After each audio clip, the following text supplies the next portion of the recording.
আসসালামু আলাইকুম রহমতুল্লাহি ওবরাকাতু। কেমন আছেন সবাই? আশা করি সবাই ভালো আছেন, সুস্থ আছেন, নিরাপদে আছেন। তো আপনারা যে যেখান থেকে আমার ভিডিও দেখতেছেন, দেশ বা দেশের বাইরে থেকে, আশা করি সবাই ভালো আছেন, সুস্থ আছেন, নিরাপদে আছেন। তো আপনারা ভালো থাকুন, সুস্থ থাকুন, নিরাপদে থাকুন এই কামনা করে আজকে নতুন ভিডিওটি আরম্ভ করতেছি। তো আজকে যে বিষয় নিয়ে আলোচনা করবো সেটা হচ্ছে যে আপনার কলিজা ফাটা বা কলিজা পচা মরণ বান, যেটা এই বানটা প্রয়োগ করলে, যে এই কাজটা করলে আপনার সরাসরি শত্রুর কলিজার উপর আক্রমণ হবে এবং কলিজার বেদনায় সে মৃত্যুবরণ করতে বাধ্য থাকিবে। এবং এটা এতটাই কার্যকরী, এতটাই ভয়ানক মৃত্যু তার হবে যা আপনি নিজের ওর যদি খুব বড় একটা শত্রু হয়ে থাকেন, তার প্রতি কোনো মায়া মহব্বত যদি নাও থেকে থাকে, আপনি যদি নিজের চোখে তার মৃত্যুবরণটা দেখেন, তাহলে আপনি বুঝতে পারবেন যে কতটা ভয়ানক তার মৃত্যু হবে। আপনি শত্রু হয়েও আর তার কষ্ট দেখে আপনি তার দাঁড়িয়ে থাকতে পারবেন না। তো এতই ভয়ানক মৃত্যু হবে তার, আপনি যা কল্পনা করতে পারবেন না। আর কুফরি কাজের যে বানগুলো থাকে, এগুলো খুবই ভয়ানক মৃত্যু হয়ে থাকে, আপনারা ভালো করেই জানেন। আর কুফরি কাজের এগুলা খুব শক্তিশালী হয়ে থাকে, এগুলো খুব খতরনাক হয়ে থাকে, এতটাই ভয়ানক মৃত্যু হয় যে আপনি কল্পনা করতে পারবেন না। তো অনেকে আছেন, অনেক ভাই ও বোন বন্ধুরা আছেন যারা শত্রু জ্বালা অতিষ্ঠ হয়ে গেছেন, শত্রু আপনাকে বাঁচতে দিচ্ছে, বিভিন্নভাবে অপমান অপদস্থ করতেছে, বাসা থেকে বেরোতে পারছেন না, জায়গা জমিতে ঝামেলা, সম্পর্ক নিয়ে ঝামেলা, বিভিন্নভাবে শত্রুতা হতে পারে। শত্রুতা যে পার্টিকুলার কোনো এক কারণে হয় তা কিন্তু না, বিভিন্ন কারণে শত্রুতা হতে পারে। বন্ধুত্বের পাশাপাশি শত্রুও কিন্তু সৃষ্টি হয়ে যায়। তো এমনও শত্রু আছে যাদের না মারলে আপনার বেঁচে থাকা কঠিন হয়ে যাচ্ছে, দেওয়ালে পিঠ থেকে গেছে, এমন অবস্থায় কাজটা করতে পারবেন। কিন্তু আপনাদের কাছে একটা অনুরোধ, যেটা হচ্ছে যে ছোটোখাটো ঝগড়া বা ছোটোখাটো কারণে আপনি কাউকে মারতে যাবেন না। এতে করে হবে কি, আপনার কাজ হবে না, উল্টা আপনার নিজের ক্ষতি হবে।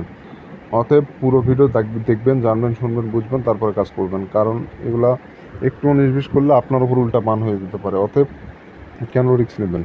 সাবধানতা অবলম্বন করে কাজ করবেন। পুরো ভিডিও দেখেন, আশা করি আপনাদের বুঝতে কোনো রকম সমস্যা হবে না। আর আমি যেগুলো তদবিরগুলো দিই, এগুলো কিতাব ঘেটে ঘেটে খুঁজে বের করে, যেগুলো সহজ তদবির, এগুলো আপনাদের মাঝে উপস্থাপিত করি। আমি কঠিন কঠিন কোনো তদবির আপনাদের দিই না, আপনারা সবাই জানেন। তো যাই হোক, বিষয়ে আর কথা বলবো না। আপনারা যদি আমার চ্যানেলে নতুন এসে থাকেন, অবশ্যই চ্যানেলটি সাবস্ক্রাইব করে পাশে থাকা বেল আইকনে ক্লিক দিয়ে অল নোটিফিকেশন অন করবেন। এতে করে পরবর্তী সব নতুন নতুন ভিডিওগুলো দেখতে পারবেন সবার আগে। তো ভিউয়ার্স, যেটা বলছিলাম, যে শত্রুকে যদি কলিজা পচা মরণমানটা মারতে চান, তাহলে যেটা করতে হবে, একটা সাদা কাগজ নেবেন। সেই সাদা কাগজের উপর স্ক্রিনে দেওয়া নকশাটি আপনাকে অঙ্কন করতে হবে। যেভাবে আছে ওইভাবে আপনাকে নকশা অঙ্কন করতে হবে, কোনো রকম 19-20 বা তেড়া ব্যাখ্যা করা যাবে না। যেভাবে আছে ওইভাবে, বৃষ্টির পরটা আপনি ওইভাবে অঙ্কন করে ফেলবেন, কোনো রকম সমস্যা করবেন না। এটা খুবই ভয়ানক একটি নকশা। তো এই নকশার পিছনে কিন্তু দুইটা জিন আছে, আপনি কাজ করবেন, আপনার জিনে যে কাজ করাই দিবে।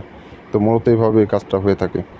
তো এই যে আপনি নকশাটা অঙ্কন করবেন, এই নকশাটা আপনি যে কোনো দিনে লিখতে পারবেন, এটা কোনো পার্টিকুলার কোনো দিন লাগে না। তবে শুক্রবার দিন এটা উত্তম। তো আপনি অন্য কোনো দিনও আপনি নকশাতে কাজ করতে পারবেন, এটা কোনো রকম সমস্যা নাই। তবে গভীর রাতে অঙ্কন করতে হবে নকশাটি, অর্থাৎ রাত 11টা 12টা 1টা, 11টা 12টা 1টা 2টা, এর মধ্যে আপনাকে নকশাটা কমপ্লিট করতে হবে। যত গভীর রাত হবে তত ভালো হবে আপনার জন্য। তো ফাঁকা জায়গায় বসে, ফাঁকা রুমে অথবা কোলাহল মুক্ত যে কোনো ফাঁকা জায়গায় বসে, পাক পবিত্র জায়গায় বসে নকশাটা আপনি লিখবেন। কোনো রকম কারোর সাথে কথা বলবেন না নকশা লেখা অবস্থায়, নিজের মস্তিষ্ক অন্যদিকে ঘোরানো যাবে না। আপনি কোলাহল মুক্ত জায়গায় বসবেন, ফাঁকা জায়গায়, নিরিবিলি জায়গায় বসে আপনি নকশা অঙ্কন করবেন। নকশা লেখা সময় এটার হচ্ছে 15 মিনিট। 15 মিনিটের মধ্যে নকশা অঙ্কন করতে হবে। নকশা এর মধ্যে সীমাবদ্ধ রেখে কাজ করতে হবে, আর বেশি সময় লাগালে নকশা কাজ করবে না। আশা করি বুঝতে পেরেছেন। তো বন্ধুগণ, এই নকশাটা অঙ্কন করবেন যখন, কারোর সাথে কোনো রকম কথাবার্তা বলবেন না। লাল কালি দিয়ে সম্পূর্ণ নকশা আপনাকে লিখতে হবে। লাল কালি দিয়ে সাদা কাগজের উপরে নকশা লিখতে হবে। নিজে পাক পবিত্র থাকবেন, যে জায়গায় বসে নকশা লিখবেন জায়গাটাও যেন পাক পবিত্র থাকে, যে কাগজের উপর নকশা লিখবেন কাগজটাও যেন পাক পবিত্র হয়। তো এই বিষয়গুলো লক্ষ্য রেখে আপনাকে মূলত নকশাটা অঙ্কন করতে হবে, কোনো রকম 19-20 করা যাবে না। তো এভাবে করে মূলত সম্পূর্ণ নকশা আপনাকে প্রস্তুত করে নিতে হবে। কোনো রকম চেঞ্জ করবে না, কোনো রকম 19-20 করবে না। অনেকে প্রশ্ন করেন, এই কাজটা এইভাবে না করে ওইভাবে করলে হবে কি না। ভাই, ভিডিওতে যে নিয়ম বলা আছে, এই নিয়মের বাইরে অন্য কোনো নিয়ম নাই। আমাকে অনেকে আছেন যারা ফোন দেন দিয়ে বলেন যে ভাই এটা এইভাবে করলে কি হবে নাকি। ভাই, আমি কি নিয়ম আপনাকে বানিয়ে বানিয়ে দিব নাকি, যে ওইভাবে করলেও হবে এইভাবে করলেও হবে? যে নিয়ম, যেটা অরিজিনাল নিয়ম, সেটা আমি ভিডিওতে বলে দিচ্ছি, আর বাইরে কোনো আর নিয়ম নাই এই ভিডিওর। অযথা অযথা কল দিয়ে বিরক্ত করবেন না ভিডিওর বিষয়ে প্রশ্ন করে, কারণ ভিডিওতে এমন কোনো বিষয় নাই যে বলা নাই, এ টু জেড সব কিছু বুঝে দেওয়া আছে। তো যাই হোক, আপনি এভাবে করে সম্পূর্ণ নকশা আপনি প্রস্তুত করে নেবেন। প্রস্তুত হয়ে গেলে নকশার নিচে আপনাকে নাম দিতে হবে। প্রথমে শত্রুর নাম, তার নিচে তার পিতার নাম। শত্রুর নাম এবং তার পিতার নাম, তার নিচে তার ঠিকানাটা দিয়ে দেবেন। এখানে 3টা নাম দিতে হবে, শত্রুর নাম, পিতার নাম, ঠিকানা। এখানে সুন্দর করে নকশার নিচে আপনি যে কোনো জায়গায় দিয়ে দেবেন, নকশার নিচে যে কোনো জায়গায় দিয়ে দেবেন, অথবা যে সাইডে নকশা লিখতেছেন তার অপোজিট পৃষ্ঠায় তো সাদা পাতা থাকবে, ওই অপোজিট পৃষ্ঠায় আপনি বিপরীত সাইডে আপনি নকশার নামগুলো দিয়ে দিতে পারেন, এক সাইডে নাম, এক সাইডে নকশা। তো এইভাবে করে আপনি নকশাটা কমপ্লিট করতে পারেন। তো এইভাবে কমপ্লিট করা হয়ে গেলে আপনাকে আর কিছু করতে হবে না। সূরা নাস একবার পরে নকশার উপর ফু দিবেন। কুল আউযু বিরাব্বিন নাস মালিকিন নাস ইলাহিন নাস মিন শাররিল ওয়াসওয়াসিল খান্নাস আল্লাযী ইউওয়াসওয়িসু ফি সুদুরিন নাস মিনাল জিন্নাতি ওয়ান নাস। সূরা নাস একবার পরে নকশার উপর ফু দিবেন, নকশা জাগ্রত হয়ে যাবে। এই নকশা এখন আপনাকে মোমবাতির আগুনে পোড়ায় ফেলতে হবে, মোমবাতির আগুনে পোড়ায় ফেলতে হবে।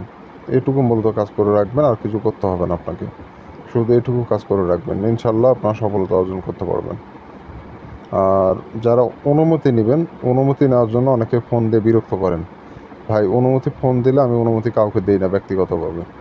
যারা চ্যানেল সাবস্ক্রাইব করে, যারা কমেন্টের নাম লেখে, শুধুমাত্র তারাই অনুমতি পায়। এই 2টা কাজ করুন, আপনি অনুমতি পেয়ে যাবেন। চ্যানেল সাবস্ক্রাইব করতে হবে, দ্বিতীয়ত হচ্ছে নিজের নামটা কমেন্টে লিখে দিয়ে যাবেন, অনুমতি পেয়ে যাবেন। আর যারা ব্যক্তিগত সমস্যায় যোগাযোগ করবেন শুধুমাত্র তারাই এই মুহূর্তে এসে যোগাযোগ করবেন। তো ভালো থাকবেন, সুস্থ থাকবেন, দেখা হচ্ছে পরবর্তী কোনো এক নতুন ভিডিওতে।